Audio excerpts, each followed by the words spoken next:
ഞാൻ UG ചെയ്തത് under graduation ചെയ്തത് BDSലാണ്. അപ്പം എൻ്റെ അതൊരു ടോട്ടലി ഡിഫറെൻറ്റ് ബാക്ക്ഗ്രൗണ്ടാണ്. ലൈക്ക് നമ്മൾ പഠിപ്പിക്കുന്നു, പകുതി കാര്യങ്ങൾ അവിടുന്ന് പഠിക്കുന്നു, ബാക്കി നമ്മൾ ഒരു 50% നമ്മൾ തന്നെ പഠിച്ചുണ്ടാക്കുന്നു. അത് ഭയങ്കരമായിട്ടൊരു മഗപ്പ് ചെയ്യുന്ന ഒരു സിസ്റ്റമായിരുന്നു. അത് നമ്മൾ അതുപോലെ റീകളക്ട് ചെയ്ത് എക്സാമിന് എഴുതണം എന്നുള്ളൊരു ബാക്ക്ഗ്രൗണ്ടിൽ നിന്നാണ് ഞാൻ വരുന്നത്. അപ്പോൾ എനിക്കിത് ഭയങ്കര ഒരു ഡിഫറെൻറ്റ് എക്സ്പീരിയൻസ് ആണ്. കാര്യം നമ്മൾ ഭയങ്കര ഇൻട്രാക്റ്റീവായിട്ട് ക്ലാസ്സിൽ സംസാരിക്കുന്നു.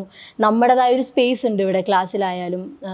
നമ്മൾ പറയുന്ന നമ്മുടെ ബ്രെയിനിലെ ഈ പറയുന്ന നോയ്സസിനൊക്കെ ഒരു സ്പേസ് ഉണ്ട്. നമുക്കത് പറയാം, കറക്റ്റ് ചെയ്യാം, അൺലേൺ ചെയ്യാം. അങ്ങനെ ഒരു ബാക്ക്ഗ്രൗണ്ട്, അങ്ങനെ ഒരു അറ്റ്മോസ്ഫിയറാണ് ഇവിടെ ഉള്ളത്. അപ്പം എൻ്റെ ഒരു യൂണിവേഴ്സിറ്റി എന്നുള്ള എൻ്റെ ഒരു ഇതുവരെയുള്ള കൺസെപ്റ്റിൽ നിന്ന് ഭയങ്കര ഡിഫറെൻ്റ് ആയിട്ടാണ് ഈ യൂണിവേഴ്സിറ്റി എന്നെ ട്രീറ്റ് ചെയ്തുകൊണ്ടിരിക്കുന്നത്. അപ്പം ഞാൻ ഭയങ്കര പ്രതീക്ഷയോടാണ് ഇവിടെ വന്നത്. അപ്പം ഈ കോഴ്സ് കഴിഞ്ഞുള്ള ജോലിയും കാര്യങ്ങളൊക്കെ ഞാൻ അതുപോലെ തന്നെ പ്രതീക്ഷയോടാണ് നോക്കിക്കാണുന്നത്.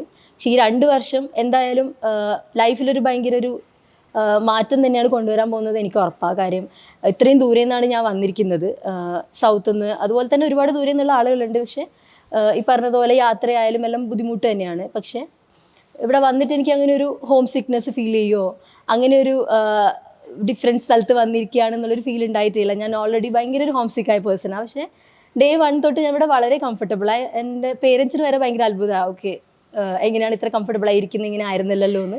അപ്പോൾ അതിൽ നിന്ന് തന്നെ എനിക്ക് പറയാൻ പറ്റും യൂണിവേഴ്സിറ്റി തരുന്ന ഒരു അറ്റ്മോസ്ഫിയറിനെ പറ്റിയിട്ട്. അപ്പോൾ ക്ലാസ്സിലായാലും എല്ലാം നമ്മൾ ഫീൽഡ് പ്രാക്ടീസസും കാര്യങ്ങളൊക്കെ തുടങ്ങി. അപ്പോൾ അതിൽ നിന്നായാലും എനിക്ക് ഇതുവരെ കാണാൻ പറ്റിയൊരു കൈൻഡ് ഓഫ് കമ്മ്യൂണിറ്റി അല്ല ഞാൻ ഇവിടെ ഭോപ്പാലിൽ കണ്ടത്. അപ്പം അത് തന്നെ ഒരു ഈ കോഴ്സിനെ പറ്റിയിട്ട് നമുക്ക് കുറച്ചും കൂടെ ഒരു ഡീപ്പായിട്ട് ഉള്ളൊരു ചിന്തിക്കാനുള്ളൊരു സാഹചര്യം തരും. കാര്യം നമ്മൾ ഈ പബ്ലിക് ഹെൽത്തിനെ പറ്റി സംസാരിക്കുമ്പം ഇത് ആർക്കാണ് ബെനിഫിഷ്യറി ആവേണ്ടത്, അല്ലെങ്കിൽ ആർക്കാണ് ബെനിഫിറ്റ് ഉണ്ടാവേണ്ടത് എന്നുള്ള കാര്യം നമ്മൾ ഈ കമ്മ്യൂണിറ്റീസിനെ കാണുമ്പോഴാണ് നമുക്ക് കുറച്ചും കൂടെ നമുക്ക് അറിയാൻ പറ്റുക. നമ്മളൊരു മോറൽ ഹൈ ഗ്രൗണ്ടിൽ ഇരുന്ന് കുറച്ച് പോളിസീസ് ഉണ്ടാക്കുക, അല്ലെങ്കിൽ എന്തെങ്കിലും ഒരു ഹെൽത്ത് ബാക്ക്ഗ്രൗണ്ടിൽ ഒരു ചേഞ്ച് ഉണ്ടാക്കുക എന്നുള്ളതിനുപരി ഇത് അൾട്ടിമേറ്റ്ലി ഇതിൻ്റെ ഉപയോഗം ഉണ്ടാവാൻ പോകുന്നത് എങ്ങനത്തെ ആളുകൾക്കാണ്, അവർക്കിത് എങ്ങനെയാണ് മാറ്റം വരുത്താൻ പോകുന്നത്, അല്ലെങ്കിൽ എന്തെങ്കിലും മാറ്റം വരുത്താൻ പറ്റുമോ നമ്മളെ കൊണ്ട് എന്നുള്ളതൊക്കെ നേരിട്ട് പോയി കാണുമ്പോൾ മാത്രമാണ് മനസ്സിലാവുന്നത്.